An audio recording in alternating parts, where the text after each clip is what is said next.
안녕하세요. 정보처리기사 필기 2021년도 3회 기출문제 중에서 5번째 과목 정보시스템 구축관리 20문제 풀이를 해보도록 하겠습니다. 자, 81번입니다. 특정 사이트에 매우 많은 ICMP 에코를 보내면 이에 대한 응답을 하기 위해 시스템 자원을 모두 사용해버려 시스템이 정상적으로 동작하지 못하도록 지쳐 쓰러지도록 만드는 공격 방법이 무엇이냐라고 물어봤습니다. 자, 1번부터 여러 가지 용어들이 나오는데 하나씩 짚어보도록 할게요. 1번에는 롤 베이스드 액세스 컨트롤이 나왔습니다. 자, 우리가 공부했었던 역할 기반 접근 제어, 우리는 약자로 계속 RBAC 이렇게 공부를 설명한 그런 내용입니다. DAC하고 MAC 이렇게 세 개 나란히 놓고 공부했었던 거 기억이 나시죠? 네, 그러니까 이게 어쨌든 답이 아니라는 거예요. 자, 두 번째, 핑 플러드를 보겠습니다. 핑 플러드는 대상 시스템에 ICMP 패킷을 계속 보냅니다. 그러면 ICMP 패킷을 받았으니까 잘 받았어 이렇게 응답해야 되겠죠? 근데 비정상적으로 많이 보내면 일일이 그거 응답하느라고 다른 일을 못하는 거예요. 지쳐 쓰러지도록 하겠다. 답이 2번이구나라는 걸 알 수 있습니다. 자, 3번도 계속 볼게요. 브루트 폴스라고 나오는데요. 이거는 특정한 암호를 풀기 위해서 가능한 모든 값을 대입하는 것을 의미합니다. 만약에 비밀번호가 4자리고요. 숫자로만 이루어져 있습니다. 그러니까 여행 가방이나 아니면 뭐 여러분들이 여행 가실 때 사용했던 자물쇠, 번호 자물쇠 같은 거 생각해 보시면 이렇게 4자리로 되어 있는 거 많이 있을 거예요. 그런데 한동안 여행을 못 갔어요. 그래서 어느 날 진짜 여행을 갈 일이 생겨서 이 열쇠를 꺼내 봤는데 비밀번호가 생각나지 않는 거죠. 자, 그렇다고 버릴 순 없잖아요. 그러면 0000부터 9999까지 어쨌든 이 사이에 무슨 4자리 숫자가 비밀번호는 맞겠죠? 그래서 이렇게 모든 값을 다 대입해보는 그런 걸 의미하는 게 3번 브루트 폴스가 되겠습니다.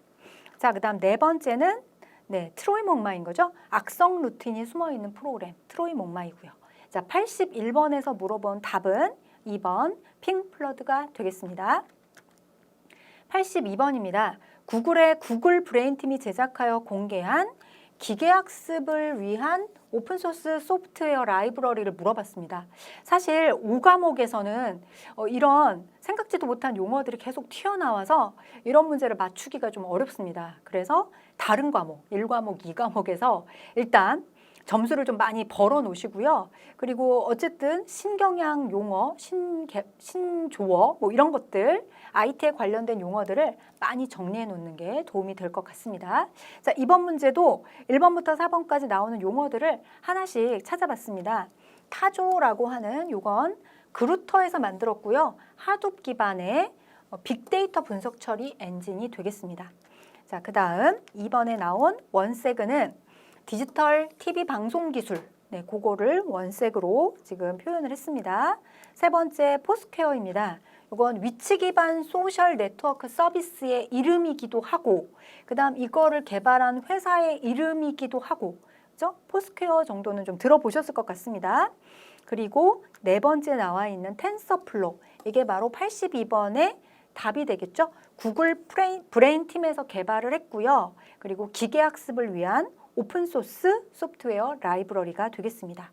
82번의 답은 4번이고요. 이렇게 처음 보는 용어들이 나오더라도 당황하지 마시고 그래도 이런저런 그 내용들로 계속 연결을 하다 보면 어쨌든 답을 구할 수 있는 빌미가 조금 생각나지 않을까 싶습니다. 자, 83번입니다. 비대칭 암호화 방식이다. 자, 대칭 암호화 방식이 있고 비대칭이 있었습니다. 대칭인 경우에는 암호화를 할 때의 키와 복호화를 할 때의 키가 같은 거죠. 그러니까 비밀키를 얘기하는 거고요. 비대칭은 암호화할 때 쓴 키하고 복호화하는 데 쓰는 키가 다르다. 이런 의미인 거죠. 공개키가 되겠습니다. 자, 우리가 배웠던 비밀키와 공개키 어떤 종류가 있었는지 쭉 머릿속에 나열을 해 놓으시고요. 이 중에서 비대칭 키라고 했으니까 공개키에 해당하는 내용들을 쭉 정리해 보시면 되겠죠. 이 중에서 소수를 활용해서 소수라는 내용이 들어간 거, 네, RSA가 답이 되겠습니다. 84번입니다. 시스템이 몇 대가 되어도 하나의 시스템에서 인증에 성공하면 다른 시스템에 대한 접근 권한도 얻는 시스템이 무엇일까요? 네, 이건 답이 3번이고요. SSO, 싱글 사인 온의 약자가 되겠습니다. 여러분들 요즘 웹사이트 다니실 때 그 비밀번호 기억 못 하시잖아요. 그럼 이제 아래쪽에 카카오톡으로 로그인하기, 네이버로 로그인하기, 네, 그런 거 많이 보시죠. 그럼 그런 거를 통해서 고마운데? 그리고 로그인을 해서 외우지 못했던 비밀번호를 대신해서 이렇게 다른 시스템에 접근 권한을 얻게 됩니다. 그죠? 그래서 굉장히 간편하게 사용할 수 있는 시대가 됐는데 사실 그게 굉장히 걱정되는 부분이 많은 거죠. 여러분들이 집이 아니고 이렇게 외부에 나가서 활동을 하시다가 그런 사이트에 저런 SSO를 이용해서 접근 권한을 얻어서 로그인을 했습니다. 그런데 로그아웃 제대로 안 하고 자리를 뜨면 뭐 많은 일들이 일어날 수 있는 빌미가 되는 거겠죠. 네, 그래서 사실은 굉장히 편한 시스템이기도 하고 조금 보안적으로는 걱정되는 시스템이기도 하고 그렇습니다. 뭐 사용을 할지 말지는 여러분들이 잘 생각해서 판단을 하시는 게 좋겠죠. 자, 85번입니다. 오픈소스 웹 애플리케이션 보안 프로젝트로서 주로 웹을 통한 정보 유출, 악성 파일 및 스크립트, 보안 취약점 등을 연구하는 곳이 어디냐? 네, OWASP가 되겠습니다. OWASP는 이렇게 웹 애플리케이션에 어떤 취약점이 있는지 10개를 항상 이렇게 보면 3, 4년에 한 번씩 공개해서 발표를 합니다. 그래서 웹 애플리케이션을 만들 때 이 10가지 취약점을 잘 보고 내가 만든 게 여기에 부합하는지 이 조건에 들어가는지 이런 것들을 잘 보면서 만들어라. 이런 기준점이 될 수가 있겠죠. 그래서 그걸 연구하는 곳이기도 하고 거기서 만들어서 발표하는 그 발표 자료의 이름이기도 하고 OWASP가 되겠습니다. 86번입니다. 생명주기 모형 중 가장 오래된 모형이다. 네, 그럼 폭포수 모형이 바로 떠오르시죠? 네, 그래서 여기 나와 있는 고전적 생명주기 모형 변경은 중간에 어렵고 각 단계 결과가 확인돼야 그 다음 단계로 넘어갈 수 있고 이거는 폭포수 워터풀 모델을 찾아주시면 되겠습니다. 87번입니다. 코코모 모델 중 기관 내부에서 개발된 중소규모의 소프트웨어로 5만 라인 이하, 네, 너무 자주 나와서 이제는 이 문제는 쉽게 여러분들이 맞추실 수 있을 것 같습니다. 5만 라인 이하, 네, 오가닉이구나 라고 바로 체크가 가능하시죠. 88번입니다. 다음에서 설명하는 IT 스토리지 기술은 무엇이냐? 네, IT 스토리지 기술, 네, 여기에 나와 있는 설명과 답도 확실하게 외워놓으시면 좋겠습니다. 가상화를 적용하고요. 네, 컴퓨팅 소프트웨어로 규정하는 데이터 스토리지 체계로 일정 조직 내 여러 스토리지를 하나처럼 관리하고 운영하여 사용하는 컴퓨터 이용 환경이다. 그러니까 물리적으로는 여러 곳에 떨어져 있는데 이거를 한 대로 묶어서 가상화를 한다라는 거죠. 자, 답은 1번이 되겠고요. 네, 조금 더 자세하게 보자면 스토리지가 사실은 하드웨어이기 때문에 여러 가지 한계점이 있는데 그걸 소프트웨어로 엮어서 극복한다라는 거예요. 그러니까 하드웨어적으로는 이런 사이즈의 스토리지가 3개가 있다고 하면 내가 저장하려고 하는 이만한 사이즈를 여기에 나누어서 저장을 할 수가 없잖아요. 그렇지만 이거를 가상화를 해서 이 3개를 합체하는 거죠. 3개를 합체하면 여기에 있는 커다란 데이터도 저장 가능하게 된다. 이런 의미의 내용이라고 보시면 되겠습니다. 네, 답은 1번입니다.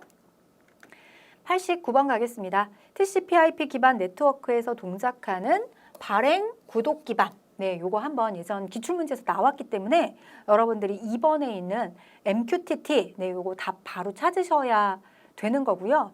네, 나온 김에 나와 있는 용어 한번 정리하겠습니다.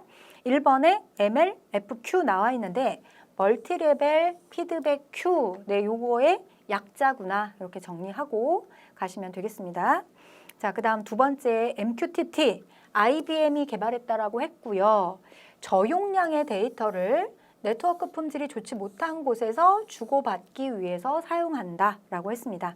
그러니까 저전력이라던가 저성능 기기가 사용하기에 적합하게 만들어져 있는 그런 프로토콜이다라고 했었고, 브로커가 중간에 끼어 있는데, 그리고 이 브로커를 중심으로 해서 게시자가 게시하면 구독자가 그걸 구독하는, 그러니까 발행 구독을 가능하게 해주는 그런 메시징 프로토콜이다라고 했었습니다.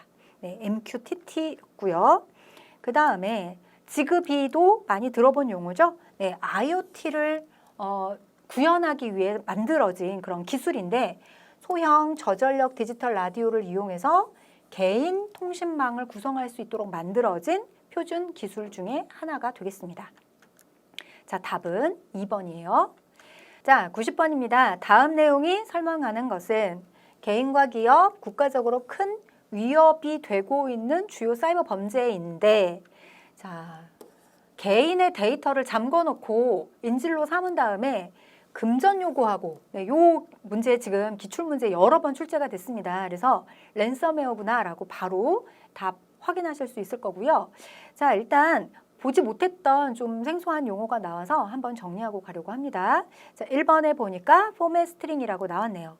자, 포맷 스트링이라고 하는 건 우리가 프로그래밍 할 때 뭐 여러분들이 C 언어라던가 파이썬 같은 걸로 프로그램을 소스 코드를 작성하시면서 이런 포맷 스트링 이용을 해보셨죠? %를 이용해서 %d, %s, %f 등등등등 이런 것들을 사용할 때 이걸 공격자가 이 포맷 스트링을 이용해서 여기 보면 리턴 어드레스를 악성 코드 주소로 변조하는 그런 공격 방법이다라고 정리를 하고 계십시오. 네, 이런 방법이 있었고요. 그 다음에 3번에 보니까 버퍼 오버플로우라고 되어 있습니다. 버퍼에 쓰인 데이터가, 그러니까 버퍼도 이제 메모리의 어느 한 부분일 텐데 이렇게 되어 있고 여기에 뭐 01, 10, 11 뭐 이런 데이터가 저장이 되어 있다고 치면요. 만약에 요 사이즈에 들어갈 만한 그런 데이터가 들어와야 되는데 여기를 넘겨서 사이즈가 넘어가는 데이터가 들어온다는 거죠. 그런데 경계 검사를 제대로 하지 않은 거예요. 그래서 여기는 지금 8칸밖에 안 남았는데 여기에 10칸짜리 데이터를 넣게 되면 기존에 들어있던 데이터의 2칸 그 데이터 값이 변질이 돼 버리겠죠. 여기 지금 덮어쓰기가 되면서 네, 그걸 의미하는 얘기입니다. 이미 할당된 근접한 메모리 주소에 있는 데이터 값을 오염시키는 것을 버퍼 오버플로우라고 한다. 자, 이렇게 정리하겠습니다. 자, 4번에 보니까 애드웨어 나와 있네요. 애드웨어는 특정 소프트웨어를 실행할 때 또는 설치 후 광고가 뜨는 그 내용이 애드웨어죠. 그래서 요즘에는 무료로 사용하는 그런 그 소프트웨어 프로그램들이 많이 있는데 그들이 어쨌든 광고를 이용해서 수익을 얻어야 되기 때문에 이런 게 꼭 나쁘다라고 볼 수만은 없지만 네, 사용하는 입장에서는 좀 귀찮을 수는 있겠죠. 네, 그런 프로그램들을 통틀어서 애드웨어다라고 합니다. 자, 그래서 90번에서 의미하는 답은 2번이 되겠습니다. 91번입니다. 정보 보안을 위한 접근 제어와 관련한 설명으로 틀린 것은 한 번씩 읽어볼게요. 적절한 권한을 가진 인가자만 특정 시스템이나 정보에 접근할 수 있도록 통제하는 것이다. 네, 맞는 설명입니다. 두 번째, 시스템 및 네트워크에 대한 접근 제어의 가장 기본적인 수단은 IP와 서비스 포트로 볼 수 있다. 네, 이것도 맞는 설명이 되겠네요. DBMS의 보안 정책을 적용하는 도구인 XDMCP, 요거는 보안 정책을 적용하는 도구가 아닙니다. 그래서 91번의 답은 3번이 되겠습니다. 자, 요 XDMCP라고 하는 것은 원격 데스크톱의 한 방식이 되겠습니다. 자, 그리고 4번에 네트워크 장비에서 수행하는 IP에 대한 접근 제어로는 관리 인터페이스의 접근 제어와 ACL 등이 있다. 네, 이것도 맞는 설명입니다. 자, 이번에는 클라우드 컴퓨팅 용어를 요약하고 넘어가겠습니다. 최근에 클라우드 컴퓨팅 용어들이 많이 나오고 있으니까 알고 계시면 정보 처리 기사 문제뿐 아니라 이제 면접에 갔을 때 이제 면접 용어로도 많이 나오고 있어요. 자, 일단 클라우드 컴퓨팅 요 용어의 그 정의를 보니까 서로 다른 물리적 위치에 존재하는 컴퓨터들의 리소스를 가상화 기술로 통합해서 제공하는 기술이다 라고 이렇게 나와 있습니다. 그러니까 클라우드 컴퓨팅 기술을 이용해서 아래쪽에 있는 이런 그 서비스들을 제공하게 되었다라는 거죠. 자, 지금 맨 앞에 나와 있는 게 IaaS입니다. 자, IaaS, IaaS, 네, 이런 식으로 그냥 사실 용어를 약자를 써서 만들어진 용어여서 어떻게 부르든 사실은 상관이 없긴 한데 많은 사람들이 하는 대로 뭐 IaaS 네, 이렇게 부르도록 하겠습니다. 그리고 요거는 파스고요. 요거는 사스로 이렇게 읽을게요. 자, IaaS가 무슨 그 단어의 약자인지를 봤더니 인프라라는 얘기가 나옵니다.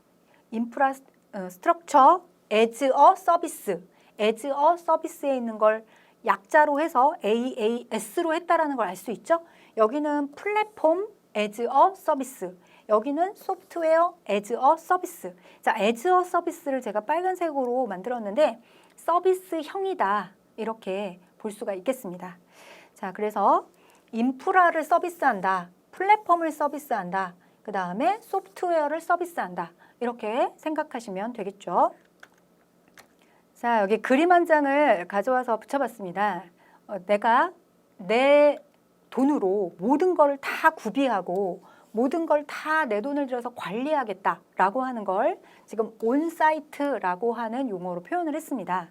자, 이렇게 파란색으로 표시되어 있는 건 다 내 거예요. 여기에 나와 있는 네트워킹부터 시작해서 애플리케이션즈까지 모두가 다 내가 내 돈으로 구입했고 내가 내 힘으로 서비스를 제공해야 되는 그런 그 항목들인 거죠. 자, 그런데 여기 보시면 IaaS, PaaS, SaaS 부분을 색깔별로 나누어 보았습니다. 그래서 내 거는 이만큼이고요. 빨간색으로 표시한 거는 서비스 업체에서 제공하는 거예요. 그러니까 이런 식으로 분류를 해서 내 능력 안에서 내 거를 내가 관리하고 그 외에 빨간색으로 표시되어 있는 것은 서비스 업체로부터 제공받아서 그 일정한 비용을 내고 내가 그 서비스를 제공받는다. 이런 내용이라고 보시면 되겠습니다. 자, 이렇게 IaaS 같은 경우에는 요 부분이 인프라에 해당하는 부분인 거죠. 서비스 제공업체가 고객을 대신해서 클라우드를 통해 인프라를 관리를 해주는 거예요. 그러니까 나는 요 부분만 내가 구입해서 내가 관리를 하면 된다라는 거죠. 자, 그 다음 그 옆부분에 파스 같은 경우에는 요 두 개만 내 거고요. 이만큼의 부분을 그 서비스 업체가 제공해 주는 거예요. 그리고 맨 오른쪽에 있는 사스 같은 경우에는 모든 거 사용자를 대신해서 애플리케이션까지 서비스 제공 업체에서 모두 다 관리를 해준다는 거죠. 구글 독스 혹은 드롭박스라고 적어놨는데 요즘엔 소프트웨어를 내 돈 주고 사서 내 컴퓨터에 설치를 해서 내가 내 컴퓨터에 저장하고 이러지 않고 모든 것들을 대신해주는 이런 서비스를 이용해서 아이디하고 패스워드만 제공받고 일정 부분 뭐 월정액 한 달에 얼마 뭐 이런 식으로 비용을 지불하면서 내 것처럼 사용할 수가 있게 되어 있잖아요. 그러니까 이런 서비스들의 종류라고 분류를 해놓고 외워주시면 되겠습니다. 자, 92번입니다. 국내 IT 서비스 경쟁력 강화를 목표로 개발되었으며 인프라 제어 및 관리 환경, 실행 환경, 개발 환경, 서비스 환경, 운영 환경으로 구성되어 있는 개방형 클라우드 컴퓨팅 플랫폼은 무엇이냐라고 했는데 자, 우리가 앞에서 공부했었던 거하고 가장 비슷한 게 2번에 보이죠? 자, 2번은 개방형 클라우드 플랫폼 파스타라고 해서 파스타는 사스의 개념을 개발 플랫폼에도 확장한 모델인 파스의 땡큐의 속어인 TA를 합쳐서 만든 용어다. 이렇게 알아놓으시면 되겠습니다. 그래서 답은 92번에 2번이 되겠네요. 93번입니다. 물리적 배치와 상관없이 논리적으로 랜을 구성하여 브로드캐스트 도메인을 구별할 수 있게 해주는 기술이다 라고 하는 거 VLAN이 되겠습니다. 자, 이거는 쉬우니까 넘어갈게요. VLAN은 버추얼 로컬 에어리어 네트워크의 약자가 되겠습니다. 94번입니다. 소프트웨어 각 기능의 원식 코드 라인 수의 비관치, 낙관치, 기대치를 측정하여 예측치를 구하고 이를 이용하여 비용을 산정하는 기법이 무엇이냐. 그러니까 예전에 이 소프트웨어를 만들 때 비용이 어느 정도 들지 산정하기가 어려우니까 소스 코드가 몇 줄이 나올지를 계산한다라고 했었죠. 그래서 일단 최소 뭐 3만 줄이고요. 이게 더 길어지면 10만 줄이 될 수 있어요. 뭐 이런 것들을 계산한 다음에 그걸 가지고 뭐 평균값을 구한다거나 이런 식으로 비용을 산정하는 기법이었습니다. 자, 코코모 모델 우리가 공부했었던 그 내용을 다시 한번 이렇게 펼쳐서 확인해 보면 코코모 모형을 이렇게 LOC 기법을 사용한다라고 했었거든요.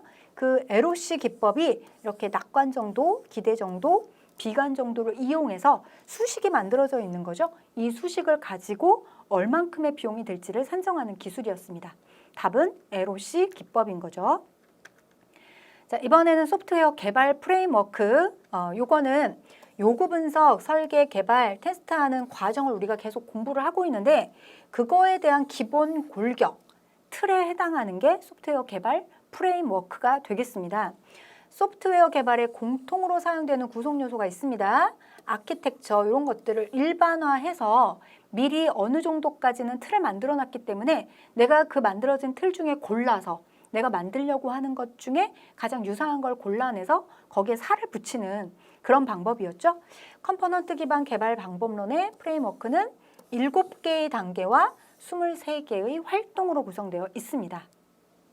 자, 자세하게 보면 7개의 단계가 이렇게 나열이 되어 있네요. 개발을 준비하고 분석하고 설계, 구현, 시험, 전개, 인도 이렇게 7개의 단계가 있고요. 각각의 단계별로 활동이 이렇게 정리가 되어 있습니다. 이걸 다 세어보면 23개가 나온다라는 거죠. 이렇게 프레임워크 쭉 정리해 봤습니다. 소프트웨어 개발 프레임워크와 관련한 설명으로 틀린 것은 무엇이냐? 1번, 반제품 상태의 제품이다. 네, 맞는 표현이네요. 이미 반조리가 되어 있는 거 우리가 가져다가 요리하기 쉽게 그렇게 만들어 준 것처럼 소프트웨어 개발 프레임워크도 마찬가지로 반제품 상태의 제품을 가지고 재사용성 확대, 성능 보장받을 수 있도록 해주는 개발 소프트웨어이다. 네, 맞는 설명이 되겠습니다. 개발해야 할 애플리케이션의 일부분이 이미 구현되어 있어 동일한 로직 반복을 줄일 수가 있다. 네, 이것도 맞는 설명인 거죠. 3번, 라이브러리와 달리 사용자 코드가 직접 호출하여 사용하기 때문에 소프트웨어 개발 프레임워크가 직접 코드의 흐름을 제어할 수 없다. 네, 이게 바로 틀린 설명이 되겠습니다. 그러니까 95번의 답은 3번이고요. 네, 생산성 향상과 유지보수성 향상 등의 장점이 있다. 이거는 또 맞는 설명인 거죠. 자, 96번입니다. 정보 시스템 내에서 어떤 주체가 특정 개체에 접근하려 할 때 양쪽의 보안 레이블에 기초하여 높은 보안 수준을 요구하는 정보가 낮은 보안 수준의 주체에게 노출되지 않도록 하는 접근 제어 방법이 무엇이냐? 자, 우리가 이렇게 1번이라고 답을 일단 지정할 수가 있겠는데요. 3가지 접근 제어 방법 계속 공부를 했었죠. MAC는 강제적 접근 통제 방법이었습니다. 그렇죠? 우리가 공부했었던 3가지 중 임의적, 강제적, 그리고 역할 기반 이렇게 3가지가 있었는데 그중에 강제적 접근 통제의 MAC였습니다. 그걸 지금 풀어서 이렇게 답으로 만들어 놓은 거고요. 그 다음에 이 MAC에 보시면 여기에 벨 라파듈라 모델하고 비바 모델이 있었죠. 네, 벨 라파듈라 모델을 다시 한번 불러내서 보자면 벨 라파듈라 모델은 미 육군에서 근무하던 벨 라파듈라가 만들어 놓은 보안 정책이라고 했었습니다. 그래서 미 육군 이런 말이 나오면 이건 벨 라파듈라에 대한 설명이다라고 예전 기출문제에서도 또 한번 나왔었습니다. 여기에 보시면 사용자는 자신의 보안 수준 이하에서만 콘텐츠를 볼 수 있다라고 되어 있어요. 그러니까 비밀 연구원이 있는데 이 비밀 연구원은 공개, 비밀 파일 이런 것들은 볼 수가 있겠죠. 그렇지만 나보다 더 보안 등급이 높은 1급 비밀 파일은 볼 수가 없고 읽을 수도 없고 네, 요 얘기를 하고 있는 거예요. 그래서 지금 보시면 양쪽의 보안 레이블, 보안 수준이 어떤지를 보고 높은 보안 수준을 요구하는 정보가 낮은 보안 수준의 주체에게는 노출되지 않도록 하는 이런 접근 제어 방법이 바로 우리가 앞에서 봤던 MAC다. MAC에 대한 설명이다. 이렇게 답을 찾을 수가 있겠습니다. 97번입니다. 소프트웨어 생명주기 모형 중에서 스피럴 모델, 나선형 모델인 거죠. 나선형 모델 그림 불러왔고요. 설명으로 틀린 것 한번 찾아보겠습니다. 비교적 대규모 시스템에 적합하다.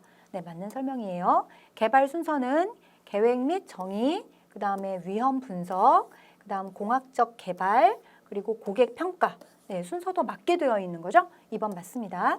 3번, 소프트웨어를 개발하면서 발생할 수 있는 위험을 관리하고 최소화하려고 한 번에 안 하고 계속 조금씩 늘려나가는 거예요. 1, 2, 3, 4, 4개의 단계를 조금씩 이렇게 늘려나가면서 계속 같은 단계를 되돌이를 하는 이유가 위험 관리를 하는 거죠. 위험을 최소화하려고.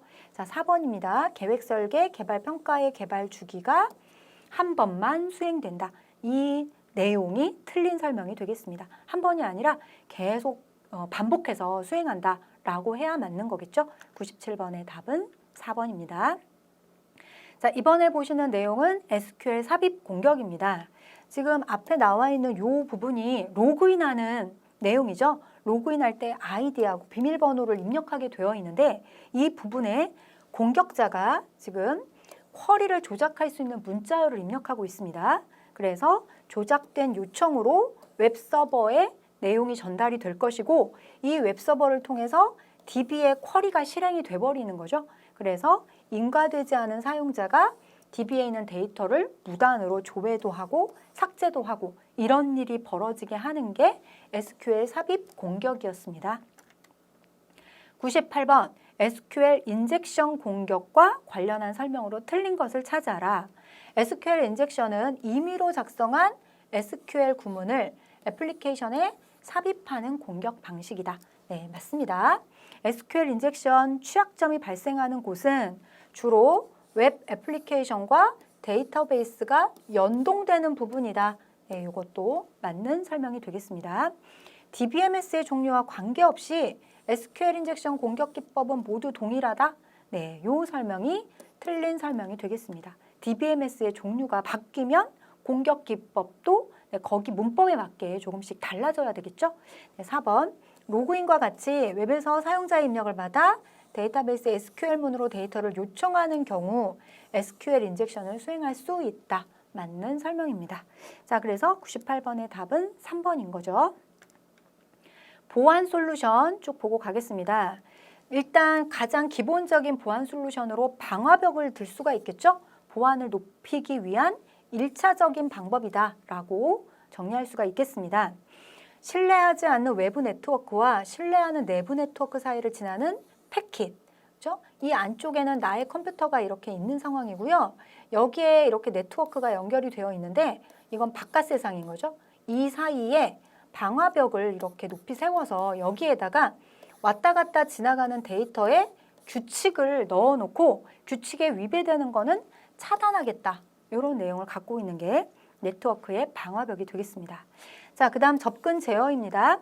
관리자가 통과시킬 접근, 거부할 접근 요거를 명시를 해놓는 거예요. 미리. 그러면 방화벽이 그걸 보고 이 사람은 접근 거부가 되어 있네? 그럼 너는 통과할 수 없어. 이렇게 막아내는 거고 여기에서 뭐 통과를 시켜도 좋아 라고 하면 그 방화벽이 보내주는 거죠. 요거를 해줄 수 있게 해주는 게 접근 제어라는 내용입니다. 로깅과 감사 추적. 방화벽은 룰셋 설정, 변경, 관리자 접근, 네트워크 트래픽의 허용 또는 차단과 관련된 사항 모든 것들을 로그에 남기는 거예요. 언제 들어왔고 언제 나갔고 뭐 했고 막 이런 것들을 전부 기록으로 남긴다라는 거죠. 사고 발생을 했을 때 출입자를 확인해서 추적하기가 편하다. CCTV가 계속 우리의 모습을 찍고 있는 것처럼 이렇게 로그로 남긴다면 뭔가 사고가 났을 때 이 로깅 기법이 나중에 무슨 일이 발생하는 것들을 추적하기에 굉장히 쉽게 도와주는 역할을 한다라고 볼 수 있겠습니다.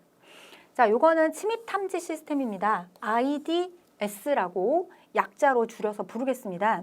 침입 탐지 시스템은 네트워크를 통한 공격을 탐지하기 위한 장비입니다.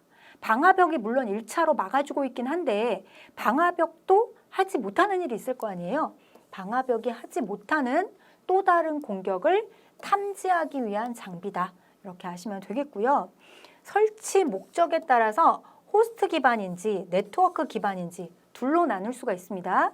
호스트 기반이라면 앞에 H자를 붙여서 HIDS라고 이름을 지어줄 수 있겠고요. 네트워크 기반이라면 네트워크에 N자를 붙여서 NIDS가 되겠습니다. 자, 99번 문제 풀어보도록 하겠습니다. 침입 탐지 시스템 IDS와 관련한 설명으로 틀린 것이 무엇이냐? 자, 1번부터 예시가 좀 길긴 한데 쭉 읽어보면서 답을 찾아보도록 하겠습니다. 1번 이상 탐지 기법은 이미 발견되고 정립된 공격 패턴을 입력해 두었다가 탐지하고 차단한다. 네, 요 1번이 틀린 설명이 되겠습니다. 그러면 이상 탐지 기법이 무엇이냐? 정상적이고 평균적인 상태가 기준이 됩니다.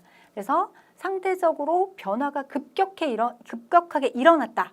그리고 확률이 낮은 일이 갑자기 발생했다. 그러면 이걸 보고 침입됐구나. 이렇게 탐지하는 그런 내용이 되겠습니다. 그래서 이상 탐지 기법 요 내용 알아놓으시고요. 지금 나와 있는 설명이 틀렸다라는 걸 알 수 있습니다. 답은 1번이 되겠습니다. 자, 나머지 설명은 다 맞는 설명이니까 한 번씩 읽어보고 갈게요. 자, IDS 앞에 H가 붙었습니다. 호스트 기반이라고 우리가 앞에서 쭉 봤는데 운영체제에 사용자 계정이 들어있겠죠? 그래서 사용자 계정을 바탕으로 해서 누가 어떻게 접근했고 무슨 일을 했고 이런 거에 대한 기록을 남기고 추적할 수 있도록 해주는 그런 내용입니다. 그 다음 3번엔 NIDS, 네트워크 기반 N자가 붙었습니다. 대표적으로 스노트가 있다라고 되어 있는데 스노트라고 처음 들어보는 용어가 나와서 한번 정리해 보겠습니다. 네, 이건 오픈소스 네트워크 기반 침입 탐지 시스템이 되겠습니다. 말이 어렵네요. 실시간 트래픽 분석을 해주고요. IP에서의 패킷 로깅을 수행하는 능력을 갖고 있습니다. 자, 스노트도 알아놓으시면 되겠습니다. 자, 이제 그 다음 마지막 100번 문제를 풀기 위해서 패스워드 설계 시 무엇을 고려해야 하는지 5가지 정리를 해보고 가겠습니다. 일단 한국인터넷진흥원 암호 이용 안내서가 있습니다. 거기에서 패스워드를 어떻게 설정해야 하는지 규칙을 마련을 해서 이렇게 공표를 했는데 그 설정 규칙을 적용해서 암호를 만들어야 합니다. 그 다음 2번째, 네트워크를 통해서 패스워드가 전송된다라고 하면 이 패스워드를 암호화하거나 암호화된 통신 채널을 이용해서 보내야 합니다. 그 다음 3번째, 패스워드를 저장할 때 솔트가 적용된 안전한 해시 함수를 사용해야 한다라고 되어 있습니다. 자, 여기에 솔트라는 용어가 나오죠? 아래쪽에 그림이 나와 있는데 패스워드가 만약에 1, 2, 3, 4예요. 1, 2, 3, 4인데 이 해시 함수를 통해서 결과값이 FAED 이런 식으로 뭔가 결과값이 나왔다고 쳐요. 그러면 이 결과를 가지고 이 1, 2, 3, 4를 뚫을 수는 없잖아요. 도로 그 원래의 암호화되기 전 숫자를 알아낼 수는 없는 거잖아요. 그런데 행여나 알게 되는 경우, 알려지게 되는 경우가 있다고 했을 때 만약에 1, 2, 3, 4가 뚫렸다. 그럼 1, 2, 3, 4라는 똑같은 패스워드를 사용하는 모든 사람의 암호가 다 뚫리는 거죠. 그렇죠? 그래서 솔트가 필요하다라는 거예요. 그래서 혹시나 1, 2, 3, 4가 뚫리더라도 이 1, 2, 3, 4와 결합되는 솔트 값은 그냥 짧은 어떤 숫자라고 생각하시면 되는데 이렇게 두 개가 결합됐다라고 하면 1, 2, 3, 4가 뚫려도 같은 1, 2, 3, 4를 쓰는 다른 아이디는 다른 패스워드는 안전하게 지켜줄 수 있다. 이런 얘기가 되는 거죠. 자, 이게 3번째였고요. 4번째, 패스워드 재설정을 하거나 변경을 할 때 안전하게 변경할 수 있는 규칙을 정의해서 적용해야 한다. 그 다음 5번째, 패스워드 관리 규칙을 정의해서 적용해야 한다. 이렇게 패스워드 설계할 때 고려할 5가지 사항을 정리해 보았습니다. 자, 그럼 마지막 100번 무슨 문제일까요? 시스템에 저장되는 패스워드들은 해시 또는 암호화 알고리즘의 결과값으로 저장된다. 이때 암호 공격을 막기 위해 똑같은 패스워드들이 다른 암호값으로 저장되도록 추가되는 값을 의미하는 말이 무엇이냐? 우리가 앞에서 봤던 솔트를 답으로 찾아주시면 되겠습니다. 자, 이렇게 해서 정보 시스템 구축 관리 20문제 풀이를 마치도록 하겠습니다. 수고 많으셨습니다.